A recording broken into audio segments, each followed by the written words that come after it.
আজকে আপনাদের সাথে শেয়ার করব চিকেনের এমনই একটা রেসিপি যেটা খেতে তো টেস্টি হবেই, রান্না করতেও কম গ্যাস পুড়বে। এখানে চিকেন নিয়ে ভালো করে ধুয়ে জল ঝরিয়ে নিয়েছি, দিয়ে দিচ্ছি প্রয়োজন মতন হলুদ, লবণ। আর এখানে আমি কিছু দেখুন নিয়ে নিয়েছি পেঁয়াজ, আদা, রসুন, কাঁচা লঙ্কা কুচো, ধনেপাতা। পেঁয়াজ, রসুন, আদাটা আমি গ্রেট করে নিয়েছি। এগুলি সব চিকেনের মধ্যে দিয়ে দিলাম।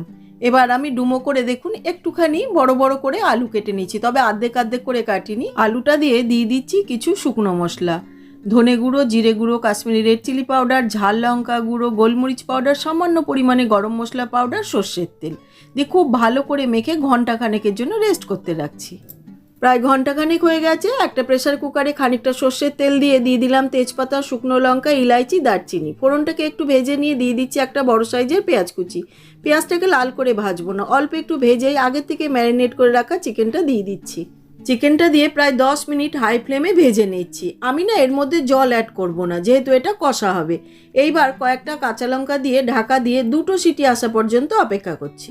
2টো সিটি পড়ার পর 5 মিনিট আমি ছেড়ে রেখেছিলাম। এখন লিডটা খুলে নিয়ে ওপর থেকে অল্প একটু চিনি দিয়ে দিলাম। গ্যাসটা অন করে 2-3 মিনিট নেড়ে নিলাম। আলুটা খুব সুন্দর সেদ্ধ হয়ে গেছে, চিকেনটাও দেখুন একদম গলে আসছে।